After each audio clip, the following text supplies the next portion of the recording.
I'm Piano Man. Welcome to the show. Welcome to the show. Yeah. Welcome to the long run with an honest tongue. Justified, opinionated when the topic comes. Don't give a piss about nothing but tide. Honey bee on my mind and I keep that pride. Stroke still strong, last name long. Roll tide, roll where the truth belong. West Virginia born, working hard in my soul. Still got that steel town grin and I take control. F them trees, yeah I said it loud. Go Steelers too, got the whole room proud. Love that college game, love that Friday light. Love them real world problems and we talk all night. We bring that fire gumbo daily. Stir it up, don't play me. Bishop on the forge by fire away. JB got the whole room crazy. LaToya in the mix, can't tame it. Twist to keep the freight line moving. Welcome to the show. Welcome to the show. I'm Piano Man. Welcome to the show. Welcome to the show. Hey. Good morning, and good morning again. Hey, welcome to the show. Hey, it's me, it's your boy, it's Piano Man. Y'all know how I do it. Hey, just try to do the best that I can with what I got. Talking about our beloved Alabama Crimson Tide. And you know what? We talk all sports over here. But welcome back to day 4 of Content Creators Week, Content Creators of the Game. That's what I termed it. That's what I named it. A special guest this week have been nothing but content creators, and we have had a good time and all that good stuff and everything. And today will be no different. We have another guest rather, another guy that I'm friends with on another social media venue, and this dude is something serious now. I'm just saying he's something serious. He don't give a piss about nothing but the Tide himself, and he loves it. He loves it. We love it.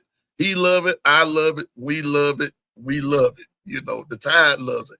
And I want to say this to you now, and for those of you that are Alabama Crimson Tide fans and everything, Tide Nation is vast. Don't let nobody fool you, and don't let all these Johnny come latelys come by and tell you Alabama's burning, Alabama's on fire. Nobody wants to play for Alabama. There ain't nobody, the ship is burning and people are jumping ship. You better go ask somebody. You better go ask somebody before you make that claim. But you know what? But without further ado, y'all know how I do it. But my guest is here, and I'm not sure about his time schedule and everything, but he's here and everything. And I just want y'all to welcome to the kitchen, not to the stage, but to the kitchen. Welcome to the kitchen, none other than my new buddy, my new friend, my new brother from another mother. Hey, it is Crimson Vader. What's up, bro? Oh, doing good. How about you?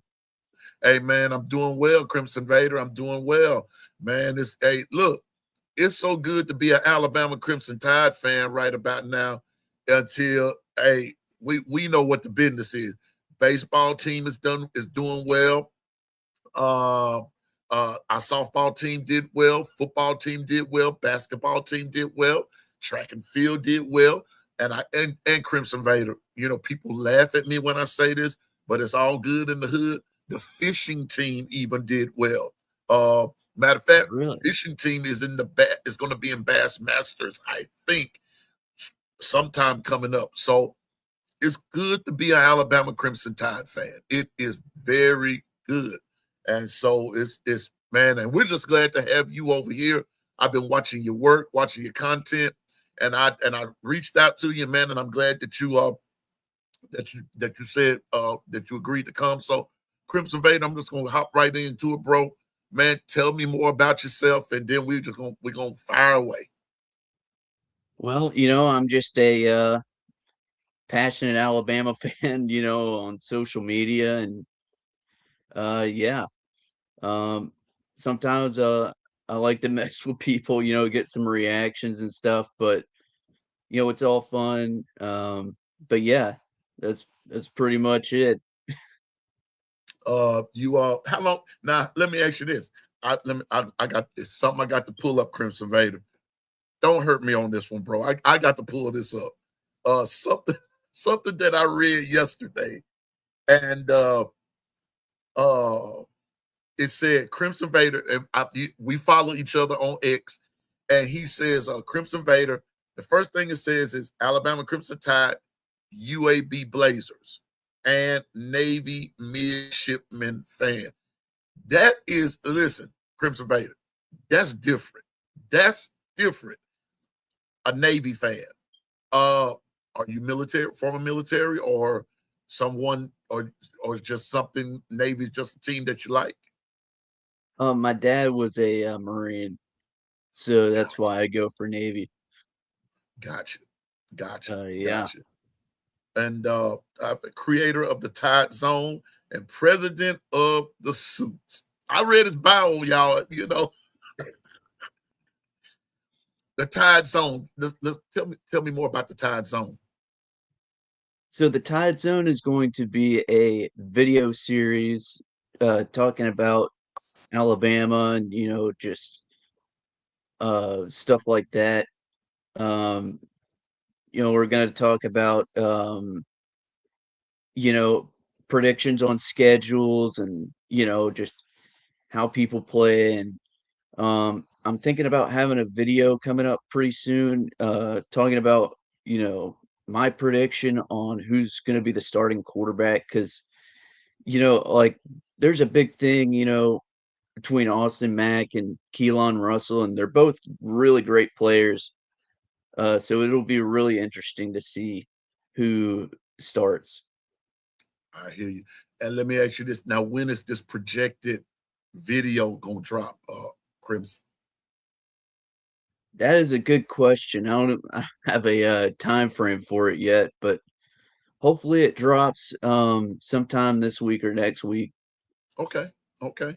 Well, you just got what's today? Thursday? Well, you got 2 days left in this week, so I got you. Well, are you is it gonna be for like all positions on both sides of the ball and all good stuff, or we just gonna focus on quarterback? I think for that particular video, it's just gonna focus on the quarterback, but yeah, I mean, if there's any, position that uh is kind of interesting, I'll definitely talk about it Uh-huh. um in one of these videos, but yeah. Um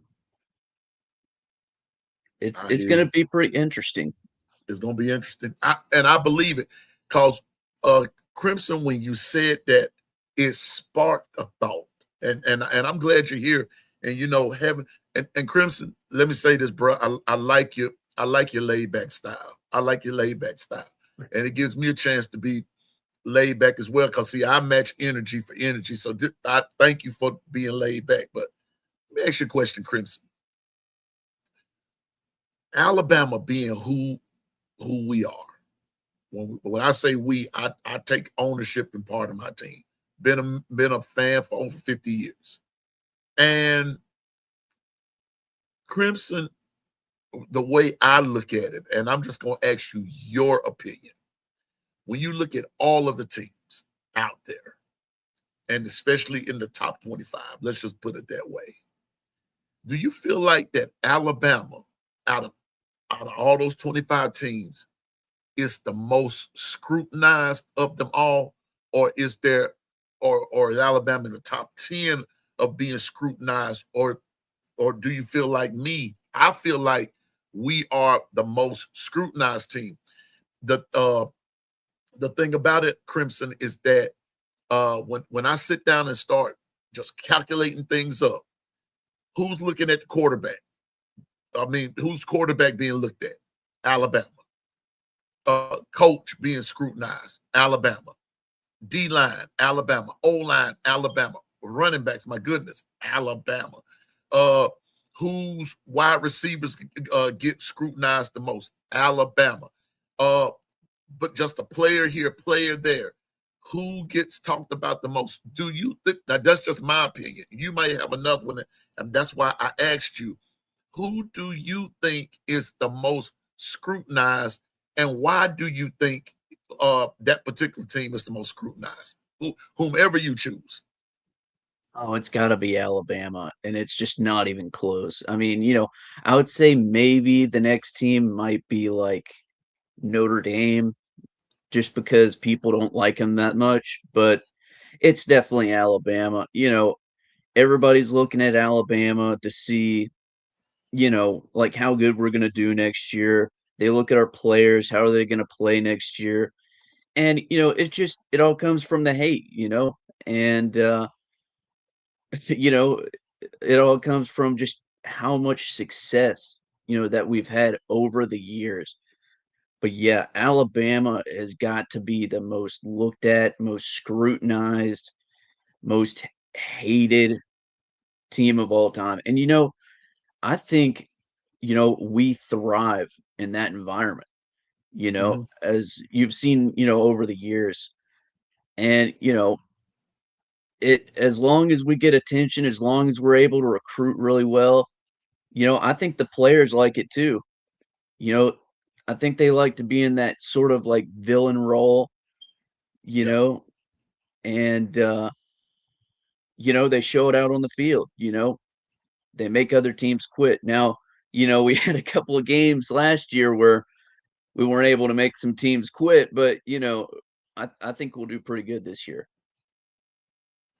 I'm gonna tell you this. The reason that I brought that up is because uh there's this poll that this poll that's out that Alabama is actually the most second hated team. Now I know that that's just an opinionated poll. Me personally, I think we actually top Notre Dame.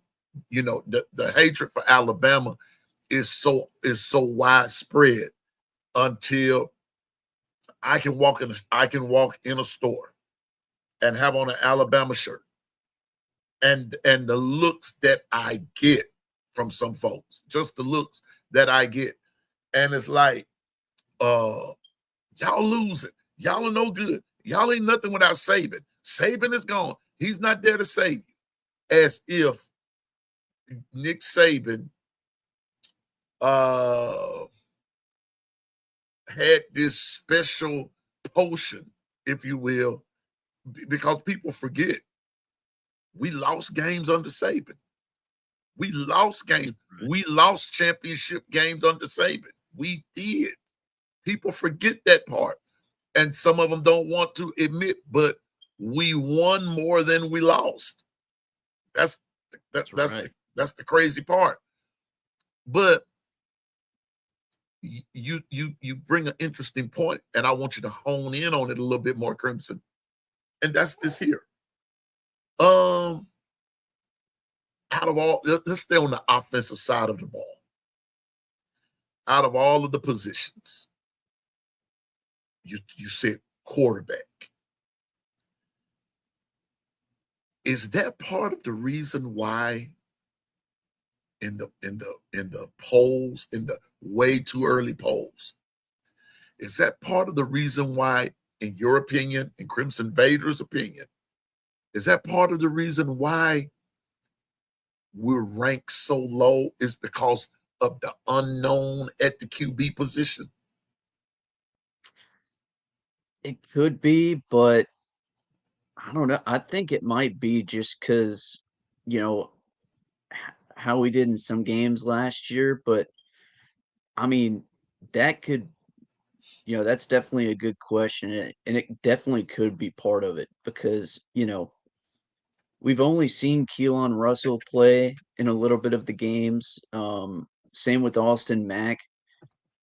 And so we kind of really don't know, if they're um, how good they really are because they haven't played a full game.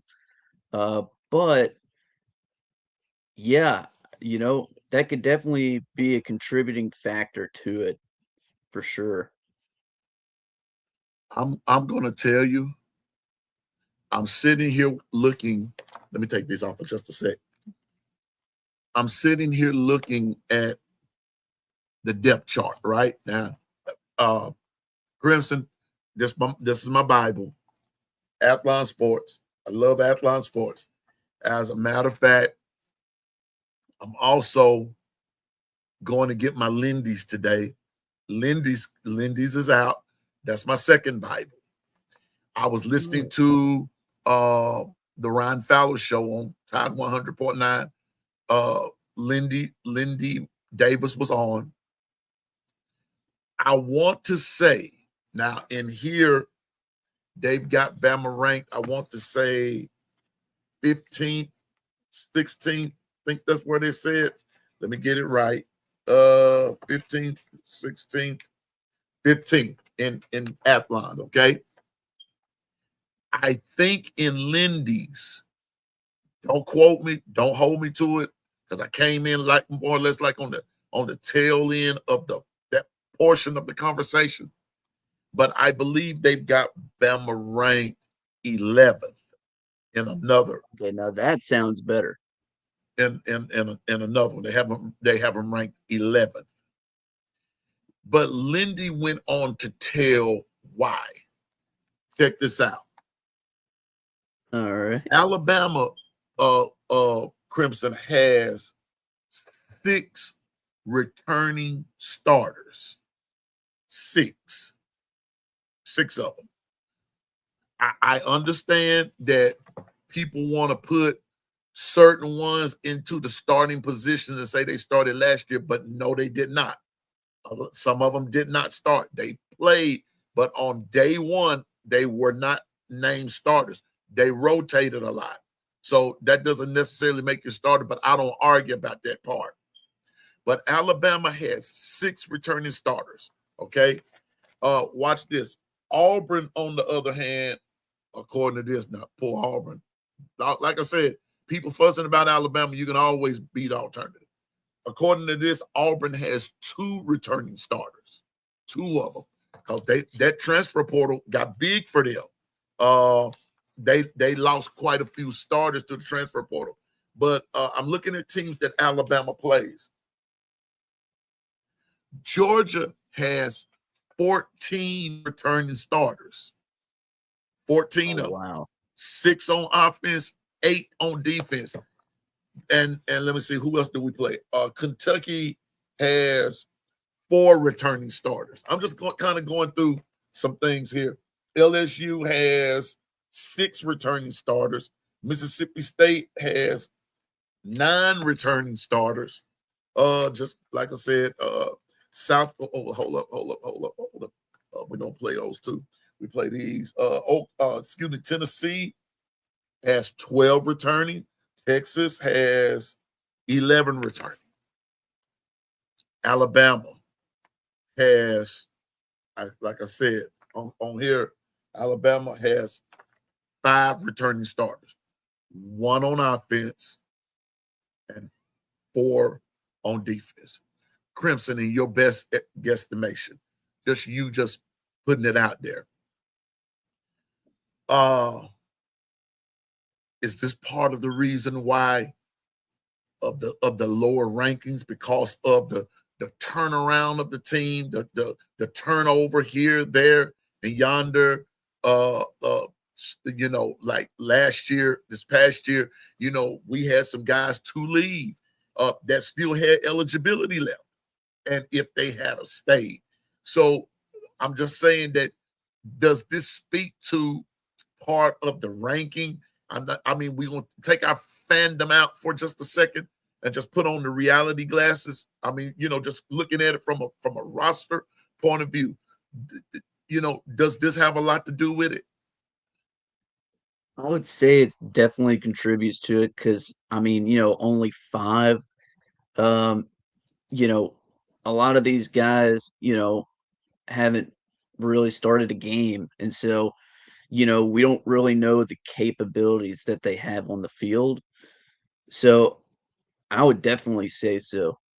Now I'm sure they're really good players, but you have to be a good player to beat Alabama. But Mhm. You know, but yeah, definitely. I mean, I think it's really hard for people to gauge, just where the team is at, on a skill level, at least right now. So I think definitely.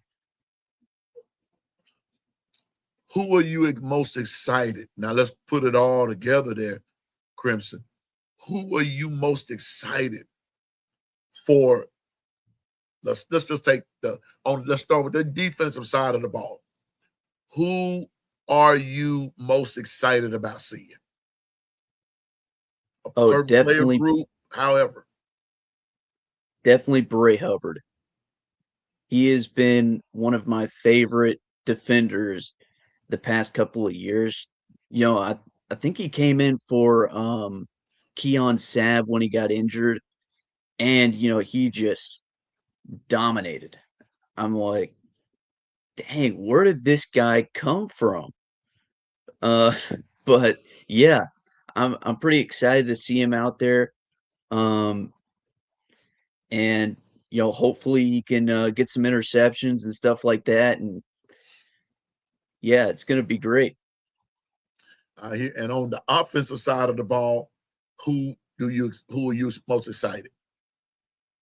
Oh god, that is a tough one because there's a ton of people on the offensive side that I'm excited about. Um, I'm excited about Ryan Williams to see how Uh-huh. he does. Um, I'm excited for and I don't even know who's going to be the running back. I think maybe EJ Crowell. Uh-huh. Um, I'm excited for him. You know, I'm excited for our offensive line because I know we got a new Yeah, coach and he looks like he knows what he's doing. yeah, I remember, seeing a clip. He was not too happy when he got there just because of just how our offensive line was. And so, yeah, I'm really excited. I'm probably more excited to see how our offensive line yeah. performs.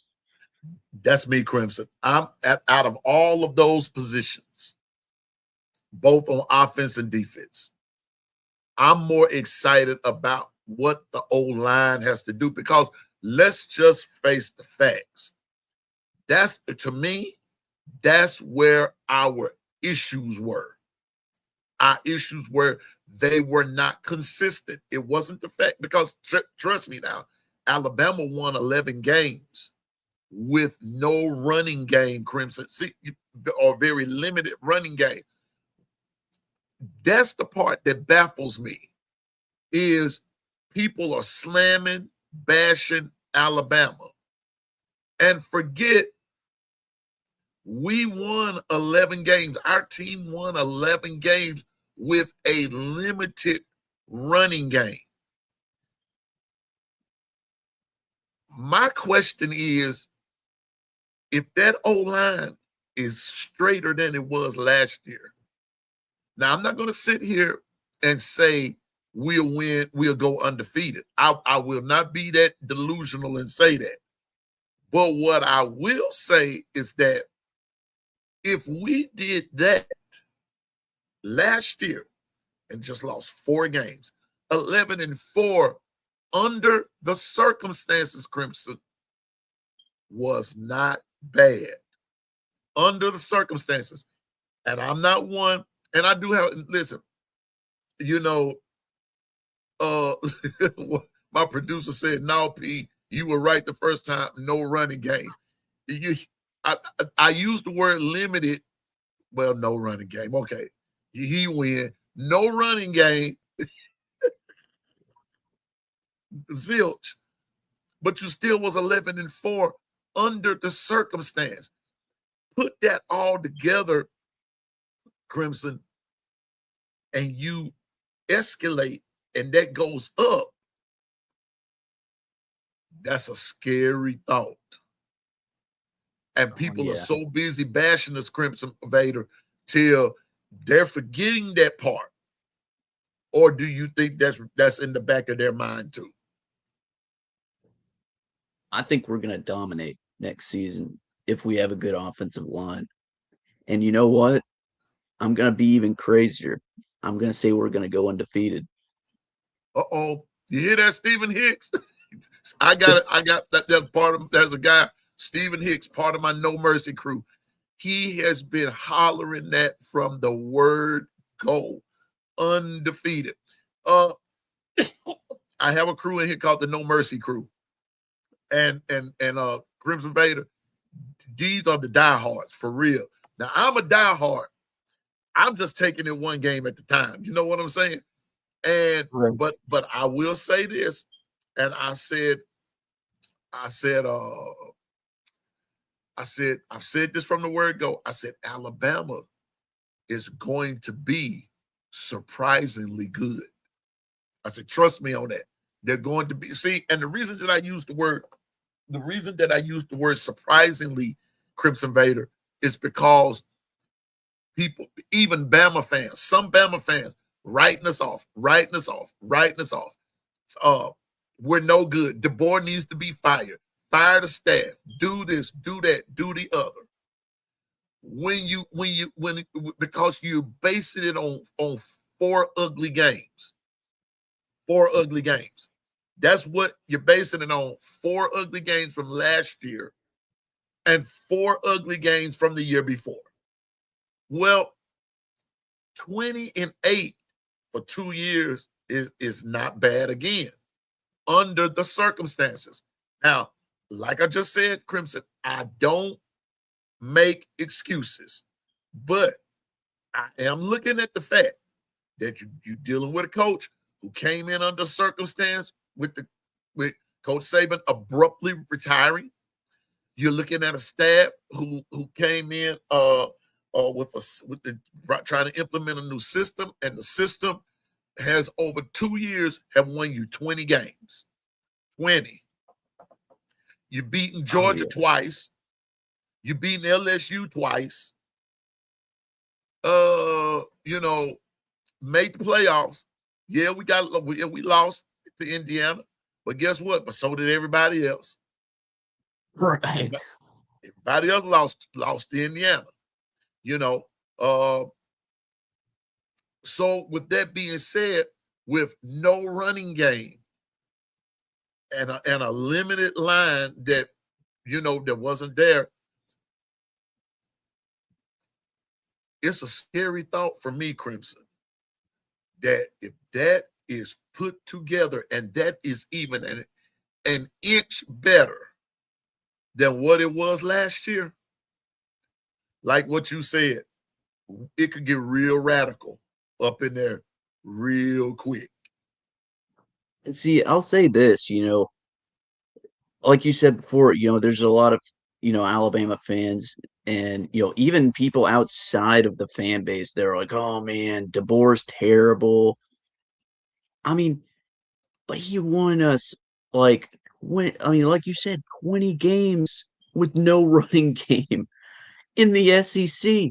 Or and going through the SEC, that is impressive because, the SEC is one of the toughest conferences in college football, and you have no running game and you're still able to win 9+ games a season. I would say that's an achievement, you know?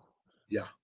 So it's like, I really think people should really kind of look into this more, because it's like, you know, it's hard to coach, and especially, with a disadvantage like not being able to run the ball.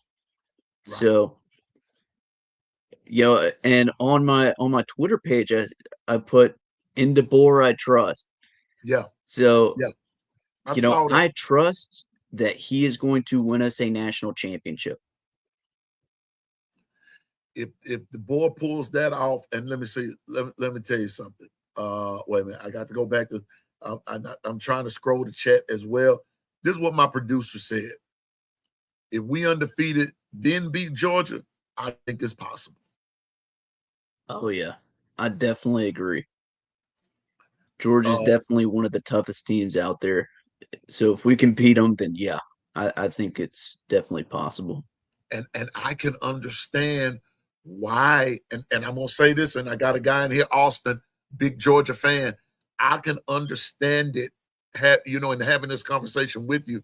I can understand Crimson why Georgia's favorite to win it.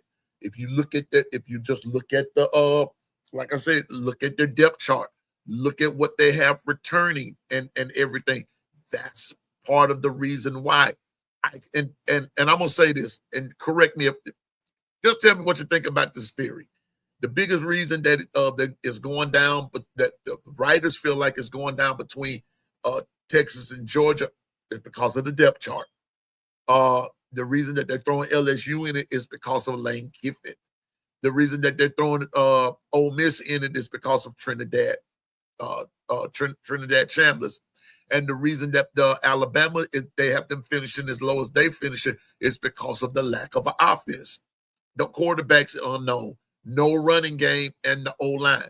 Now, in all of the Eels against Alabama, with the exception of the Kane Womack haters, you don't hear really the talk against the defense is very, very limited. It's very little. All your biggest complaints are basically coming from the offensive side of the ball. Now, the way I look at it is that if that's your biggest hangup, and Alabama still won 11 games with that, with all those Eels right there, made it to the playoffs with and beat Oklahoma in a playoff. To me, Crimson, you correct me if I'm wrong. You smarter than I am, bro. But sounds to me like Bama's trending in the right direction. Oh, you're definitely correct on that. You know, now I do think that, when it comes to the defense, we have trouble, kind of stopping the run Uh-huh. sometimes. And, I think if we focus on that a little bit, I mean, when it comes to our pass defense is really good. I just think, as long as we focus on being able to stop the run, because I mean, we had just tons of teams, running on us last year, and uh, you know, that was our Achilles heel. Um, and then, if we can just have a good offensive line, be able to run against our opponents, we are definitely trending in the right direction because, when it comes to these other positions, I have no doubt that our players can step up to the level that they need to make the right plays to put us in a winning position. I'm with you, but I'm going to ask you about one more. I'm going to ask you about one more position group, Crimson, and then we're gonna uh, talk about something else about the team right quick before I let you go. Crimson, Okay. special teams, kickoff return, kickoff, punt, field goal. How important? Well, field goals are definitely important. Our field goal kicker, if I remember correctly, I don't know if he did all that well. I mean, he did okay. He did decently.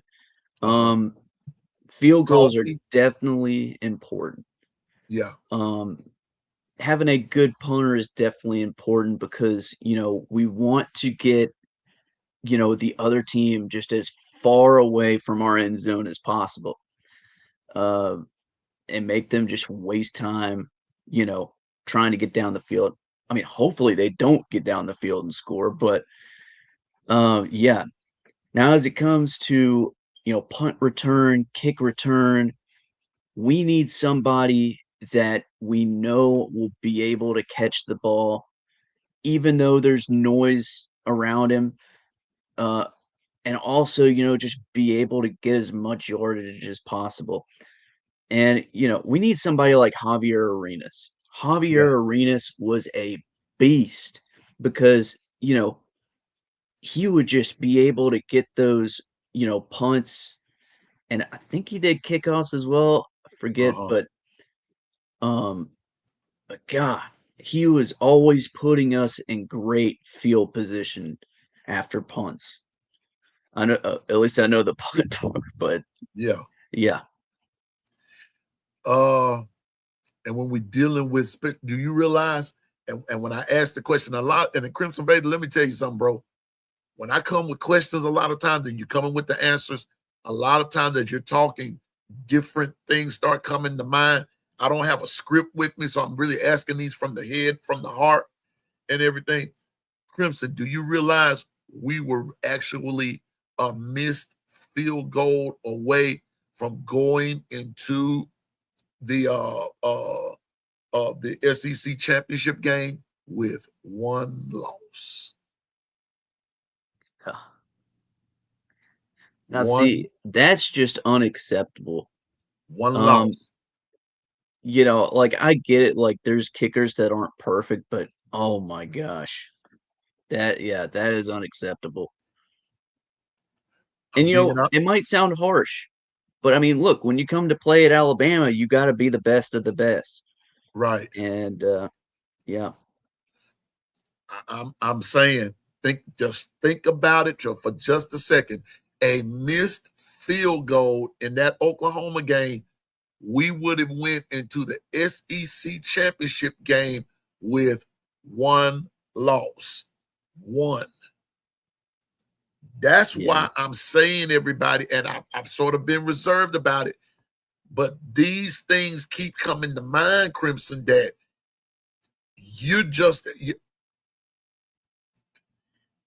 get. Wait a minute, let me pull my Bible back out. Here we go. Let me pull my Bible out. Here we go. Here's what people are having trouble with. A 31-17 loss to to Florida State. A 28-7 loss to Georgia, and a 38-3 loss to Indiana. But very few people, I'm one of the ones that's in the few, Crimson, that brings up that 23-21 loss to Oklahoma. To me, out of all of the losses, that's the one that hurt the most for me. Not Florida State, not the SEC championship game, not the Indiana game, but guess what? That Oklahoma game. That's the game. That first Oklahoma game, that's the game that gets me. That's the one that got away. That's how Piano Man watches football. I watch it, I gauge it from that. That's how the one that got away. Now, excuse me, we were honestly, if we had stuck with the running game, even in the first game, in all that mud at Florida State, if we had just stuck with the run, Crimson, I think we win that game too. But now hindsight is 2020. So we look back on it in hindsight. I think we win that game. I think that the missed field goal is 23-21. Make that. We win 24-23. A win is a win. So we go into the SEC championship game. That's what is that? 11-1. Yeah, 11-1. We would go there 11-1, but we didn't, and we lose. Then we win again. So all I'm saying, Crimson Vader, is it's not as bad as it looks. Right. It's I mean, really it could not. definitely be worse. It could be worse. It could be worse. And I would love for Tide fans everywhere, especially those who have this doubt. Those who have this doubt. Those who are just so that on this perfection kick and everything. You're not going to be perfect every game. You're not going to be perfect every play, you know. And like we say, a win is a win.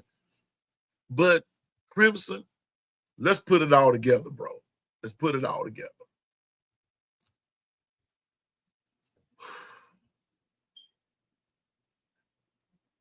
If you take the offense, let's leave the defense out of this, because I think where the bulk of the problem is on the offensive side of the ball.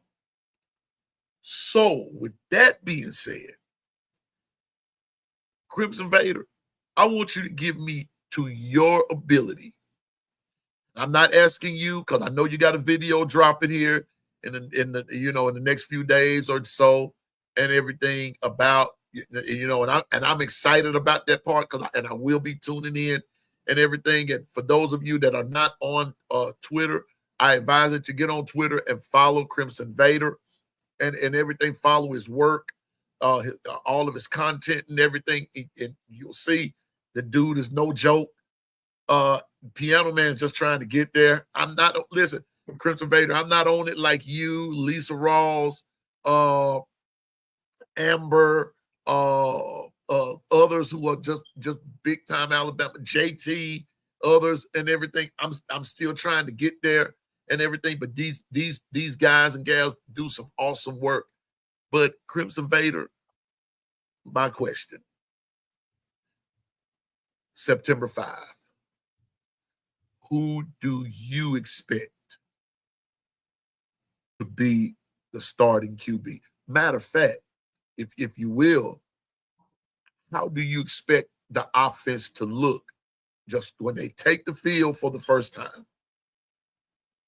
Just in your bet as of June 11th. We know it's June. We know we got a ways until camp and everything.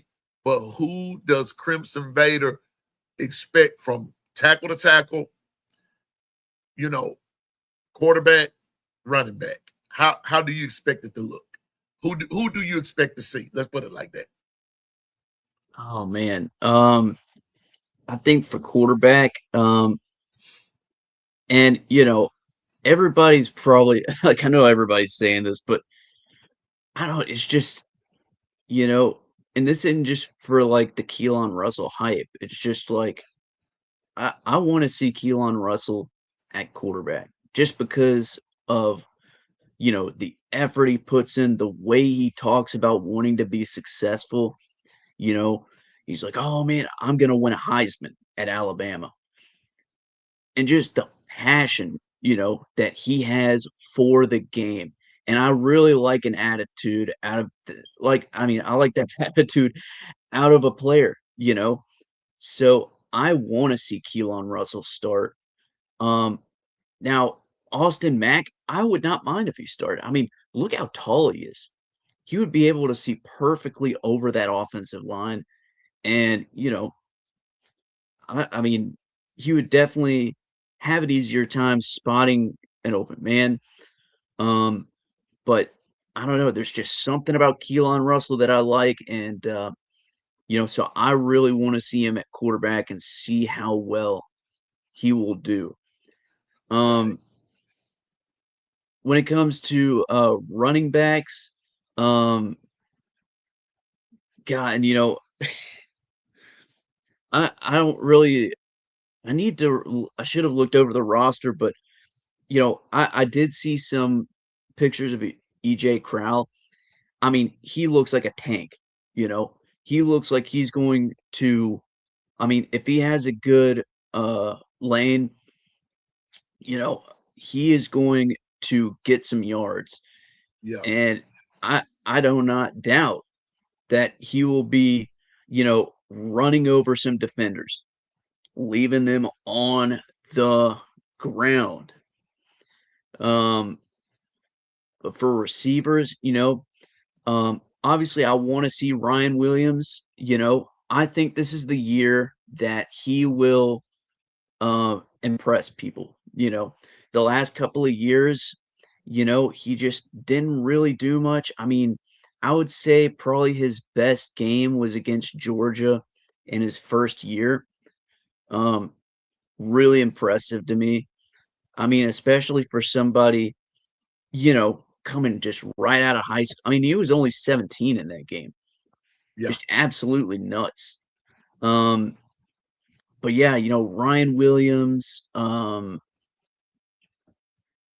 think I think Jalen Hale, unless he transferred. he transferred. But you Oh, got Rico Scott. Rico Scott. Now that's a good one too. I think he's really going to do well. And he's been waiting a little bit to start, you know. I know he's been here for a couple of years. Um, but I think he's going to do well. Um, and I apologize. I should have looked at the roster. But Uh-huh.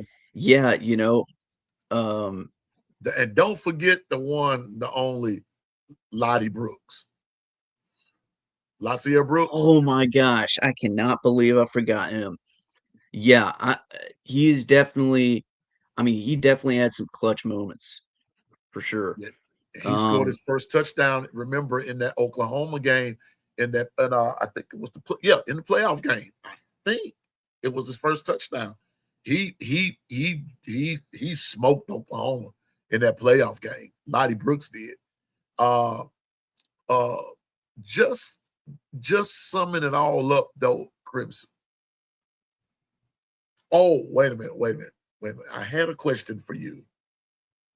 What about the difference you feel that Adrian Clem and Derek Nix, the wideout coach and the O-line coach, along with Owens coming in, how do you you know, feel they're making a difference? I don't really know much about Derek Nix other than I think he came from Auburn. Yeah, So it's like, I don't know.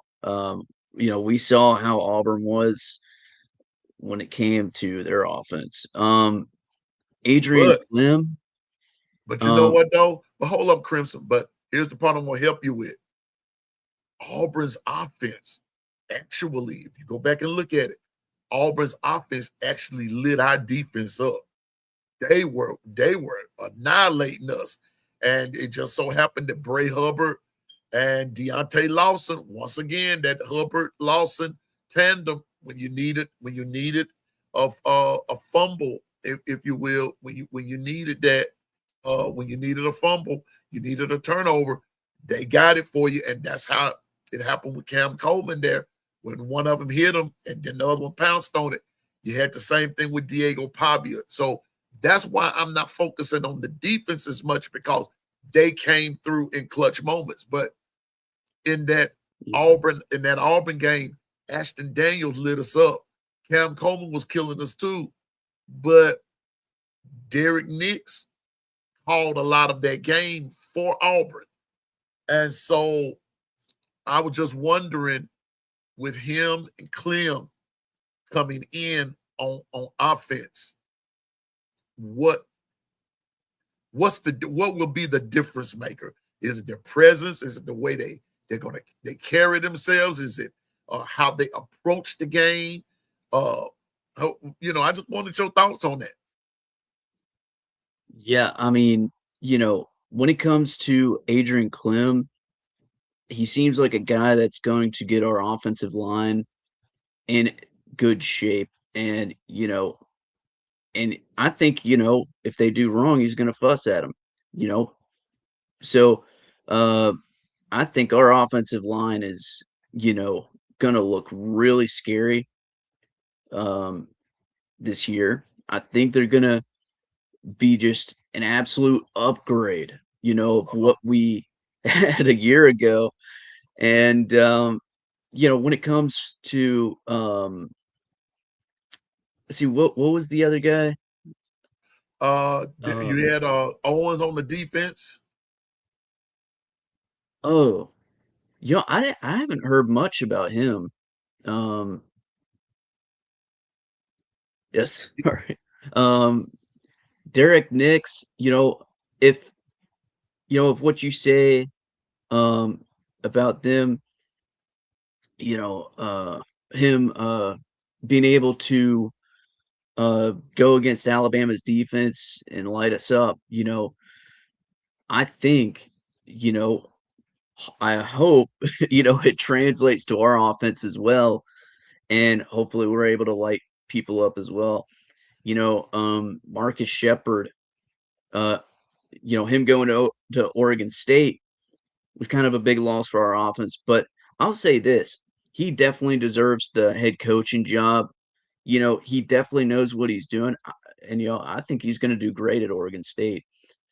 Um, but yeah, I hope for our offense, you know, it's going to look great. And, I have faith that Derek Nix will make our offense look scary. Yeah. I'm gonna ask you this. I'm gonna ask you this. I got two more questions, but let me ask the second question first. Were you able to go to A Day? I didn't go to A Day this year, unfortunately. Okay. Because I was gonna ask you about another running back, Trayshawn Brown. For those of us that were at A Day, Trayshawn Brown, because see, Crowell did not play, he was injured. But Trayshawn Brown, that dude, along with AK Deer and Daniel Hill. Daniel Hill did well. He did exceptionally well. But who caught my attention, Crimson, was Trayshawn Brown and AK Deer. The reason that I'm talking about AK Deer is because AK Deer coming out of the backfield, his hands have improved. His coming out of the backfield, doing wheel routes, whether it was Austin or Elon, passing the ball, his hands were different, and his yak yards were pretty nice, were pretty impressive. What he did with the ball after he caught it being able to advance it. That's why I also believe that AK Deer is going to be an important factor in this offense as well. But Trayshawn Brown is also going to be that dude too. So that's another name, Crimson, that I want you to put down and put an asterisk by those two names right there. Trayshawn Brown, AK Deer, along with Daniel Hill. You still got Kevin Riley back there. Along with Crowell, Bama's gonna have the running back. So I think it's gonna be by committee. It's gonna be by committee. Forgive me, my sinus is acting up on me. And one thing about it, Crimson, I'm of the firm persuasion that one thing that's also going to happen with our running backs, whomever is having a boss game at that time might be the dude who gets to stay in the game at that time. That might not make any sense to anyone else, but if they're cooking, let them cook. Let them cook. Let them cook. Which leads me to question number one, Ryan Grubb. What are your thoughts on him? It's tough because, he was supposed to be this, really good offensive coordinator, um, coming out of Washington. And, you know, the first time, he came to Alabama, he ditched us for Seattle. And I was like, what the heck, man? What the heck? But um, but then he came back, um, and he did okay. I mean, he did help us get 11 wins. But I'm gonna need to see some improvement in the offense this upcoming season. Um, you know, I don't think he's a bad offensive coordinator. I definitely think he knows what he's doing because he got, you know, Washington to a national championship. But I do need to see improvement um, from a play calling perspective. Gotcha. if and when you say from a play calling perspective, elaborate on that a little bit more about the play calling. So, like if we're in certain situations, and we got to run certain plays. So, like for example, like if we're 3rd and 1 and we do a pass play, it's like, come on, man. Um, I want to see running plays called if we're at the 5-yard line or closer to the end zone. Um, you know, I don't want us to rely on trick plays. There you Of go. course, yeah, we can use trick plays, uh, if needed, but you know, um, we need to be smart on what we call, or what play we want to call, and and try not to, run the same play over and over again, or like, try not to run, you know, the same pattern of plays on every sets of downs. Right. So we got to mix it up a little bit. We cannot let the defense know what we're doing. Because that's where I got upset at A Day. And I got very upset at A Day when I saw that play, the infamous play, Crimson, for what was supposed to have worked at Indiana. I had flashbacks. I almost left. I almost left. I really did.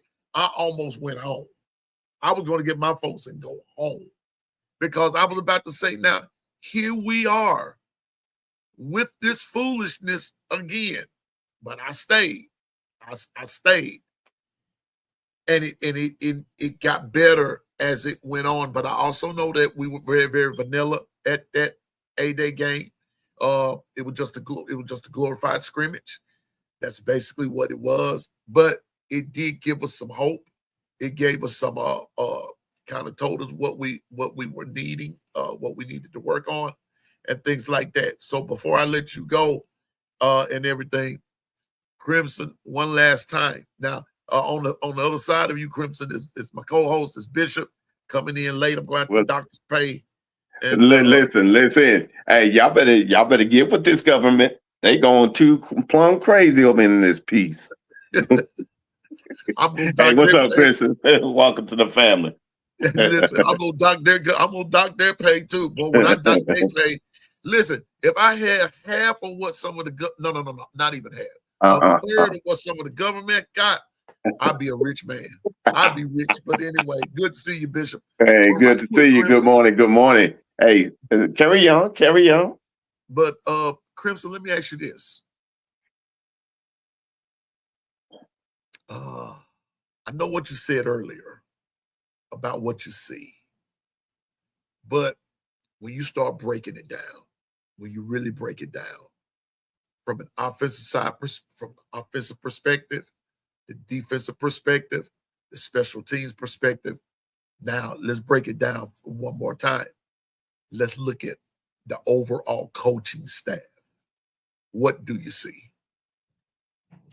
Well, Kalen DeBoer, I feel, well, I think my thoughts on him. I think Yeah. he's doing pretty well for what he has. He's had to step into that role, or he's had to step into the shoes of Nick Saban, and we all know it's a tough shoes to fill. Uh-huh. I mean, 17 years, 6 national championships. You know, I think anybody would be nervous to step in those shoes. But I think DeBoer is doing a great job. Um, our offensive coordinator, needs to show improvement, but um, he's okay. Uh, Now, when it comes to the defensive coordinator, uh, I like his enthusiasm on the defense, or I like his enthusiasm. Um, you know, and his defense is pretty good. He just got to work on better stopping the run. That's literally my only complaint. Well, I guess I have one more complaint. Um, the three-man line, that is a huge issue for me. I do Gotcha. not know why they do a three-man line. We need to put at least 4 or 5. You know, we just do not get a lot of pressure back on the quarterback. But yeah, just fix those 2 things. And I think that would be kind of sorted for the defense. When it comes to our offensive line, Adrian Clem, I really got faith in him. He looks like he wants to make that line better. And I got faith in him to, to fix our offensive line, to make it to where our quarterback has a little bit more time in the pocket, to make it to where, we'll be able to run the ball better. And, now for the wide receiver coach, you know, uh, I didn't I don't really know much about him because he was at Auburn. I don't really pay attention to Auburn, but you know, but I mean, if he's getting hired at Alabama, he must be doing something right. Right, So, right. you know, I I think he'll do a great job. Um, I'm gonna need to see. Um, I'm gonna need him to prove himself to me. Because, like I said, I don't really know much about him. Right. So, if he does well, um, on the wide receivers and stuff like that, then I will be satisfied. You know, Right. but yeah, uh, I think overall, I think we'll have a really great season I this hear you. upcoming season. I hear you. And so, Crimson, I'm really excited about your video dropping. Bishop, I know you came in late, bro. But Yeah. you have any questions for Crimson? For anything? Uh, I get your. I concur with the 3 line, 3 linemen for defense. I just think want to ask with Trent Simpson coming into the fold from being an assistant analyst at Oklahoma, what do you see him being able to add to your D line? Well, you know, Oklahoma, they have a great defensive minded coach. So I just want to see some aggressiveness on the defensive line No doubt. and just really try to attack the quarterback, Yep. and yeah, just and also, create disruptions, kind of get in the quarterback's head a little bit, and also, if it's a run and play, swarm the running back. But No yeah, doubt. No doubt. Yeah. If they can do that, because that was and those of you that was following me last year know that I had a problem with that in the attack of the quarterback. A lot of times they were flushing, but they missed him. They missed him. The accuracy of getting to him, the consistency of getting to the quarterback, putting your hands on him, bringing him down, as opposed to flushing him out, and then he gets past your containment and everything, and then he's out there in space with a linebacker or something. That doesn't always spell good. But I'm with you, Crimson. Got to be able to establish that. And so that's why they brought Simpson in there from my see, Bishop is an Oklahoma guy. You have to pray for him. You got to pray for him, Crimson. He's Oklahoma. Yeah. He's Y'all stole him. Y'all stole him. He's an Alabama sympathizer, if you will. But but we gonna get him here in a minute though. We gonna get him. the young man that we signed, Mr. Newkirk, the other day. Oh, we got to commit Newkirk. That's Bishop's cousin. Really? Yeah. Oh, wow. See, see, I'm feeling sorry. Why are y'all trying to put me into the fold? Well, see, we just gonna let it naturally happen. We just gonna let it naturally happen. It's like when listen, it's like you're hanging out with this girl, right? And y'all just friends. And you keep trying to tell yourself, oh, well, we ain't nothing but friends and blah, blah, blah, blah, blah, and this, that, and the third. But you find yourself, you're waking up, you're calling her, you're going through the day, you're texting, hey, how's your day going? Blah, blah, blah. And then before you know it, you're walking down the aisle. Listen, look, you see how he's doing me, Clemson. Come on, man, Crimson. You know what I'm saying, Oh, you know it, you're walking down the aisle. You're married. And then they'll say, that's my best friend. Well, look how I got started. I will say this, where definitely from afar, I am ecstatic. That young man has got it out the mud. And if nothing else, you got a young man that has an excellent character, a great study habit, and a willingness to keep digging and never give up. So, and that's my family. So, y'all take care of them.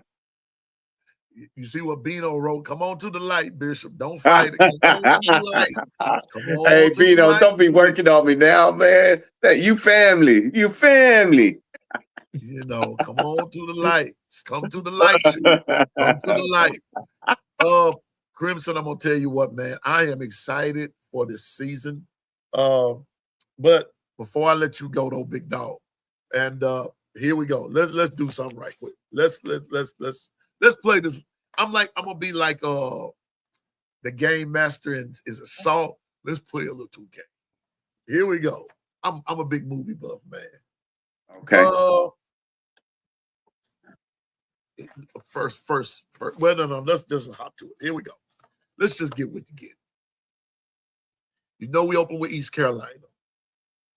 Then we go to Kentucky, play Florida State, play South Carolina, go to Mississippi State, play Georgia, go to Tennessee, play Texas A&M, at LSU, at Vandy, Chattanooga, and then we end with that other college over there in the other part of the state there, which I don't like calling their name too much, but makes me sick. That's right. Who are them? I can't call that. Just can't call that name. Can't call it, man. I can't bring myself to call it. But out of all of those games, which one troubles you the most? I mean, I know it's June 11th, but if we were having to play tomorrow, out of all of those teams, Crimson, which game bothers you the most, or is on your brain? Man, I think Georgia. I mean, they're always competitive. It's always a big game, and you never know what's going to happen. I mean, I remember, we were playing them, and we were up by a big margin. This was the first time we played them in a while, and we played them at Bryant-Denny. And, this was the game where Ryan Williams caught that awesome catch, making those two Georgia defenders like hug each other. Like, that was hilarious. But we were really far ahead, and then they were somehow able to come back. But see, Georgia is they're always tough to play. It's always a game that makes me, and I'm sure other people, nervous as well. Now, of course, I always got faith in Alabama. And heck, I think we're going to beat them this year. Yep. But it is always a tough game and a nerve-wracking game for sure. I do too, Crimson. I believe Bama's gonna beat them again. I really do. And I'm gonna say this, and like I said before, I've said it over and over. I don't make excuses.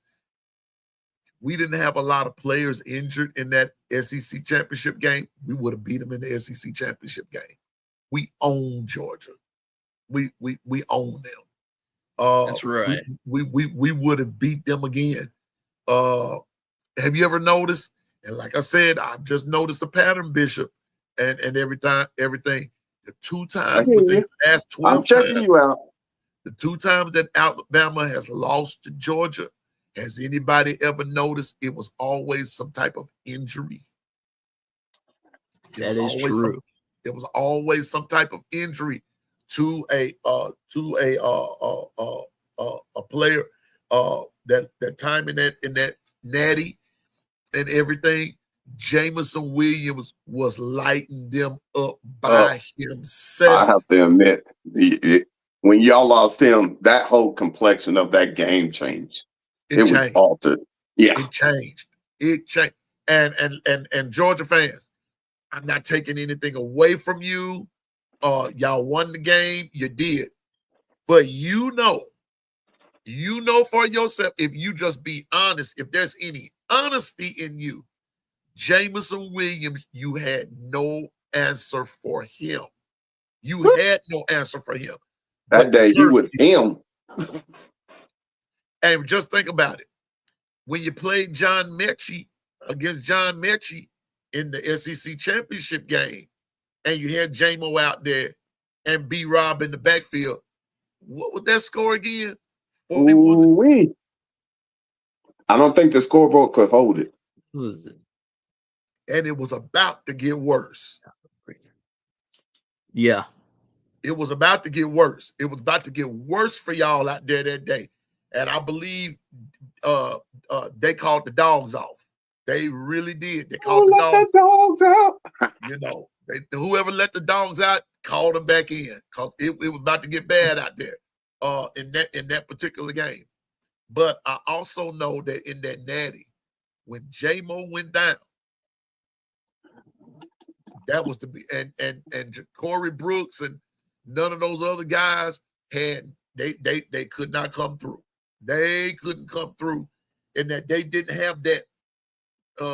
They didn't have that next man up mentality. They were not, because to me they were just in headlights. They were just awestruck over Mechie and J-Mo.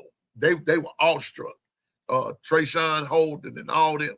I mean, they were in, like a deer in headlights. All right, but P, and let me ask y'all something. Is that a indictment on the coaching staff for not going deep enough and developing? Ooh. Could I be. think that's a mixture. Okay. What I mean, if that's the case, yeah. I mean, if that's the case, I mean, I wouldn't be surprised. Because here's the thing. We're supposed to have all of our players ready, for the game. Right. And, some of them just didn't step up, Mm-hmm. to where they needed to be, on, Jamo's level.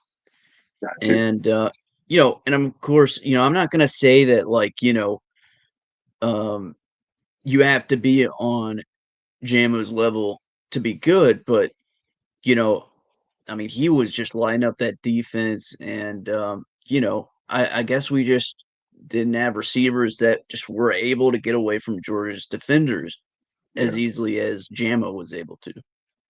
Yeah, and I think a lot of the young men took it for granted that they weren't going to get in. Is what I was basically getting at, and the coaches didn't make it a priority. And so, because I could tell when they got in the game, it was like deer in the headlights, like the game was moving too fast for them. Just observation. Austin Allen, UGA had people injured. We know you had people injured. you didn't have a lot of starters injured. So get real. I knew he was going to say something. Come on, Austin. Get real. Come on, man. Come on, man. I'm on now. Come on now. Come on, man. So I guess Ole Miss exploited that part, huh? Oh yeah. I guess Ole And Miss I'm exploited glad. y'all. Huh? I guess Ole Miss exploited. I'm talking to Austin. He's a Georgia fan. Yeah, he's a Georgia fan. He's a Georgia fan. And I guess Ole Miss exploited Georgia in all their injuries, right? Right. Right. And so the reason we got beat 38-3 is because Indiana exposed our injuries, right? Right. So since we're going to play that, so what's good for Georgia is good for Alabama, right? Right. So we all just going to be safe to say, Crimson, Bishop, Austin, that we all had people out, and that's why we all got beat, right? Right. Right. Hey, Okay. Crimson. Hey, how'd you like that concert we threw for you on that Friday at the game? The Oklahoma, Alabama game. oh 50 God. I don't see how y'all keep getting biased, you know. I Hey, mean, man. it's like ever since y'all joined the SEC, y'all have been a thorn in our foot. Hey, bro. Hey, I mean, we I still got have y'all in nightmares the, of the Jacobs running over old dude when he ran over and then he looked down at him. You okay? I felt so bad for him. Man. oh man. Well, I'm just I mean, saying, hey, we man, got y'all in the playoffs though. Yes, you did. and Yes, listen, you did. and that's the concert he's talking about when he bought 50 Cent out. Remember when they bought 50 Cent out and everything, Oh. and everybody got to jamming. And Yeah, hey, we didn't know. Look, now if y'all would have let us know y'all like that too. No, it was for our AD. He was retiring, and he came from that field. He was a hip hop mogul. So, Oh. but yeah, when we saw Ty Simpson dancing, we knew we were done. We were done. Ty Simpson, Ty Simpson was I think, excuse me, I think that's what amped up Ty Simpson. Was seeing 50 Cent, I think that amped him up. Y'all, Bishop, y'all did more harm than you did good.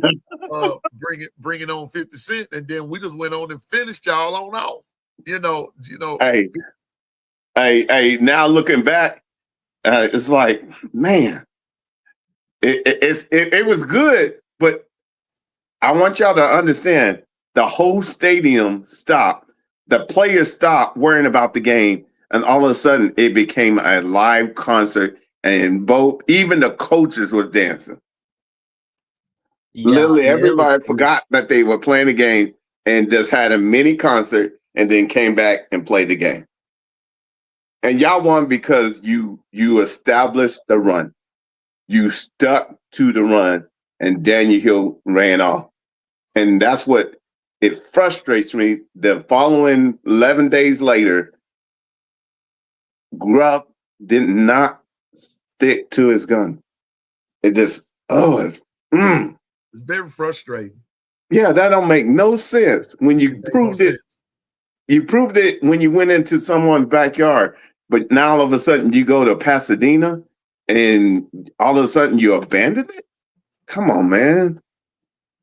That ain't the time to abandon it. If nothing else, the foundation of the playoffs is possessing the clock. How do you do that? You run the ball to shorten the game. Right. And so I just believe that. But also, I'm on address this. This is the Georgia fan right here. Good brother, just a Georgia fan.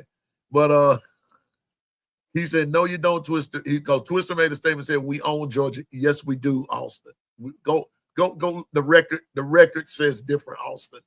The record between Georgia and Alabama And what's so funny about it, Austin, in all of those games, bro, in every game that Alabama and Georgia has played, Georgia has been picked to win.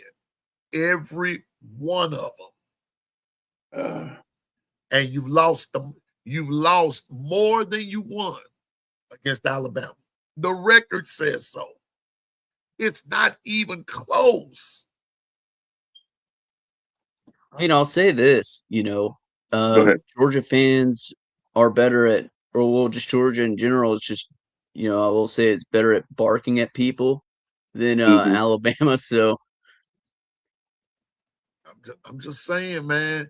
I mean, it is what it is, but now I will give Austin this, and I'm gonna say it before Austin says it, but I don't have no problem in saying it. Yes, y'all won the SEC back to back. You have. I give you that. And you have.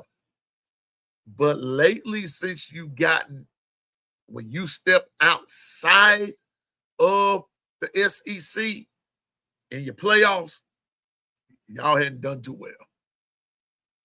And y'all been there multiple, what would it be, 4 years in a row? You hadn't won a natty since what, 22? I'm just saying. SEC is, Michigan first, Ohio State second, uh, Indiana was third. And the crazy part about it is the SEC was nowhere around. Bama, Georgia, Ole Miss. Ole Miss came the closest. Ole Miss came the closest. And me personally, if was a fifth, everybody be drunk. But that's what they used to tell me. But if that defensive call on Miami was against Ole Miss at that last of the game in that semifinal game against Miami and Ole Miss last year, Miami would not have been in that game. It would have been Ole Miss. If the deep call, let's call it for what it is again. Miami played just good enough defense to say that they beat Ole Miss. They didn't shut them down. Trinidad Chambers and them was lighting them up too. So let's just be honest. This is going to be a great year of college football. So not Twister, Crimson Vader, I'm going to ask you this. I'm going to let you go, bro. I'm really looking forward to the video that you're going to do. Appreciate you, man. I really have a couple of questions about the video. Is it going to be like, did I hear you say it's going to be a series of videos, or is it going to be one big long video, or what? yeah, it's gonna be a series of videos. It's just gonna be me, talking about Alabama stuff and yeah, Okay. it's predictions, might be a little bit of like history or my opinion on things, and stuff like that, Yeah. surrounding Alabama football. But yeah, Okay. All right. And so you said what we know we just have 3 days left to let me see after today, well, Thursday, Friday, Saturday. So, we can begin to look for it any day now. yeah, either sometime this week or sometime next week. Okay. But yeah, Now, I don't are really you have gonna a be time like frame doing one? for it. Is it gonna be like weekly? I didn't mean to cut you off there, but but is it gonna be like a weekly thing, Crimson, or is it going to be like twice a day? How you gonna do this? Let me get your brain right there. How are you gonna do this? Because it sounds exciting. What you got on the horizon here? Yeah, I think I'm gonna try to do it weekly. Oh, Um, okay. Awesome. just to you know allow me to get information for the videos and stuff like that. But yeah, I'm gonna try to make it a weekly series. Um, so yeah, it should be exciting. Yeah, and also, doggone it, that question escaped me just that quick. So what venue? X, TikTok, where we gonna be? I think it's gonna be on YouTube. Um, Okay. and I'll probably like promote the videos on X and stuff like that. And I might upload them to TikTok. I don't know. I don't really know how long. I mean, I don't know how well long form content does on TikTok, but yeah, I would say maybe the main place that it'll be is YouTube. Well, if you need somebody to hype it up for you, Okay. You Yeah, I got somebody in appreciate that. mind. You got somebody in mind. yeah, I'm your man. I'm your man. Yeah, I did. I had me in mind. I know that's You know, right. I had me in mind. Cause I believe in helping my friends. I believe because listen, I'm Austin, man. Austin Allen. You listen, I'm gonna tell you like I told Bishop. Huh? You may as well come on over to the light, sir. Come on over. Come on over here where the sun is shining. Come on over. Leave Georgia alone. That is a sinking ship. Y'all listen. Y'all one race car away from disaster. That's all I'm gonna say. Y'all one race car away from disaster. You just one race car. Facts. You one race car race away from disaster. Come on over here where this is a for sure thing now. But Crimson, I was just gonna say, man. I think you're gonna do well. We're not in competition with each other. We're all trying to, and we're this competitive thing with content creators and podcasters and everything. Where this competition comes from, Crimson, I don't understand it. I don't get it. We're all doing the doggone thing. Why can't we just be happy for the next guy, the next gal that brings it through? And why can't we ever just present ourselves available to help in any way possible? Because listen, if I help you, that not only makes you look good, but it makes me look good as well. It makes us both look good. And last but not least, it makes Alabama look good. I think that's the main gist of it here, is that we're trying to help promote our team that we love. And so, man, any way that I can help you, yes, I'm just getting started in this. I'm just getting to the game and everything, but I don't mind helping. And so I just had somebody in mind that could be, could hype your video up and everything, to tell people. Matter of fact, because I'm gonna do it anyway, to tell people to, hey, get ready. The Crimson Vader's coming with a plan and whatever, and everything and all that kind of stuff. I was gonna do it anyway, to bring you more content viewers, and because what I think you're about to do is a groovy thing. And it even has given me an idea of something, not to mimic you, but to do something just a little bit different, and something that I've been toying around in my own brain of what to do. But I've got things on the horizon too. So I think this is going to be a fun year for all of us, Crimson. And so with that being said, now here's the ultimate last question for Crimson Vader, y'all. And he's going to be back throughout the season and everything. Might not make it back for us in the summer because he's going to be busy, and me too.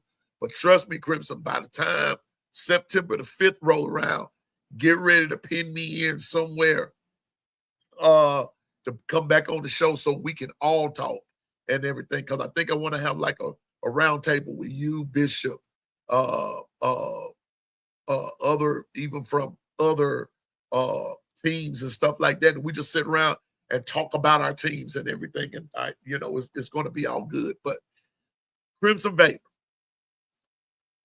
after all of the season, and now we get ready for the Natty.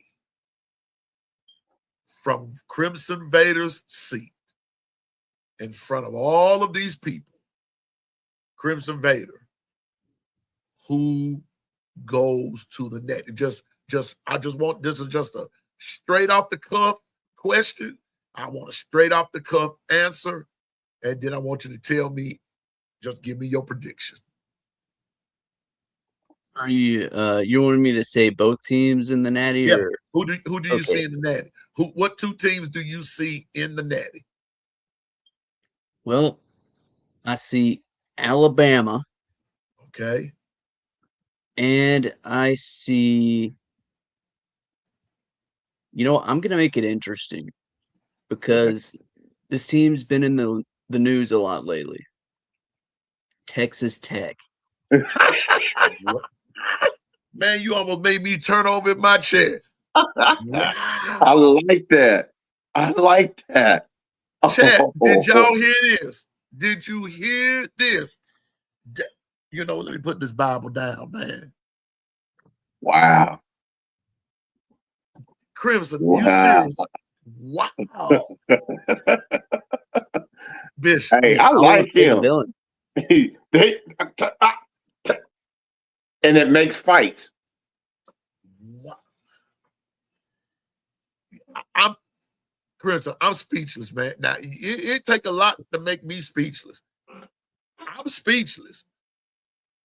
Alabama and Texas Tech. Woo! I'm like Ric Flair. Give me 2 claps and a Ric Flair. Woo! Wow.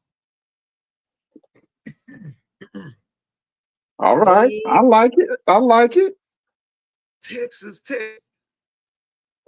Bishop. Crimson is on to something.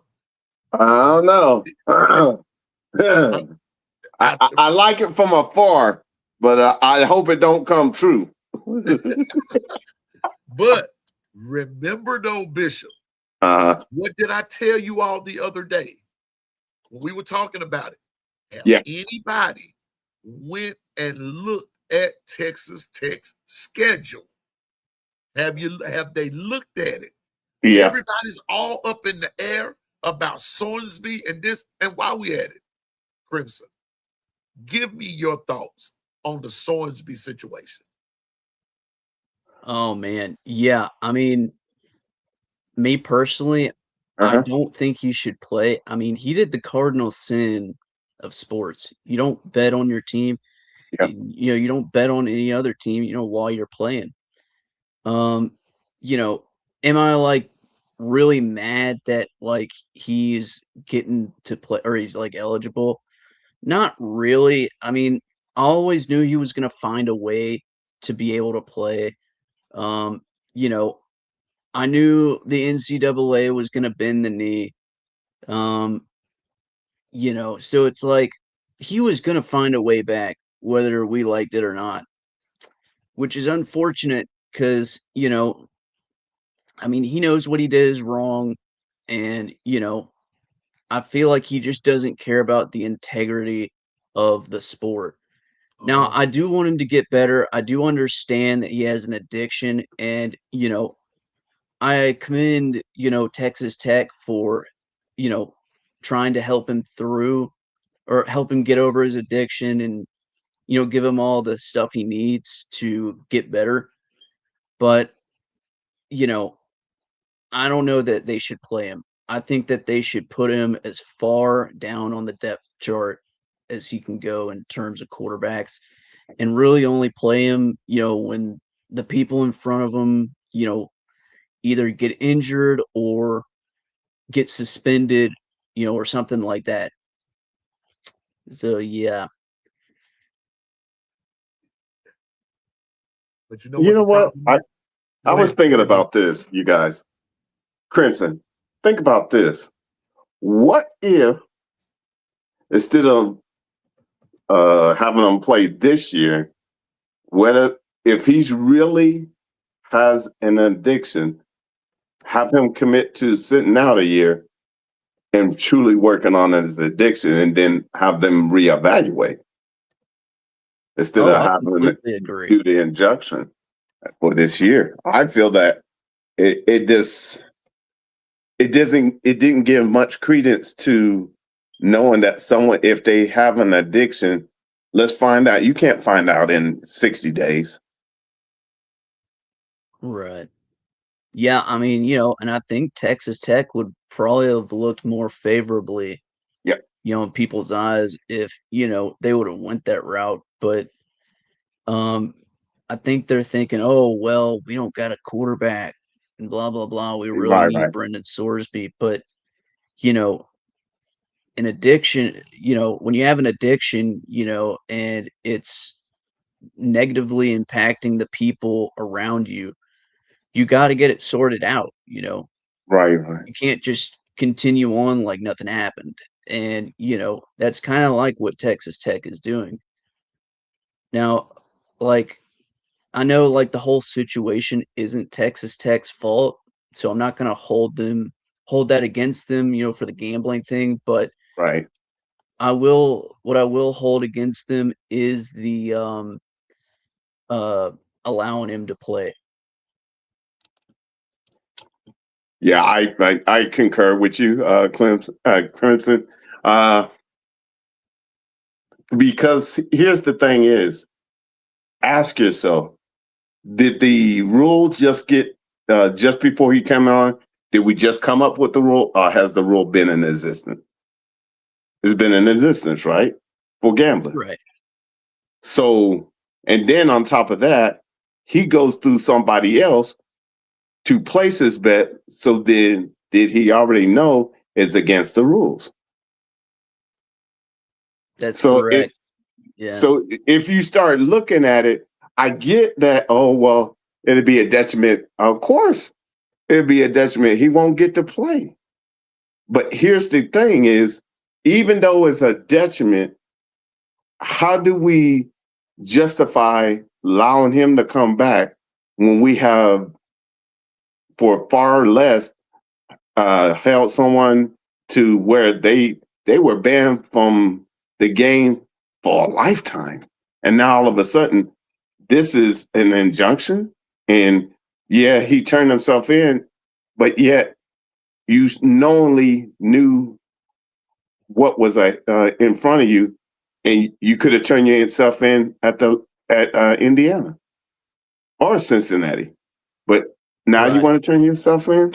It's just, hey, that's this Bishop. I'm just throwing it out there. I, I'm I'm Right.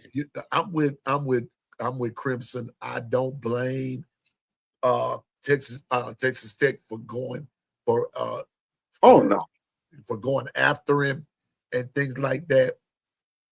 My only problem with it all, Crimson, is them 6.5 million dollars. Them $6.5 million. That's where my issue lie. And they can't put him on them. So they can't set him so far on the depth chart for $6.5 million. no, you That's can't. gonna be I know. that's gonna be mutiny on the ship, man. Right.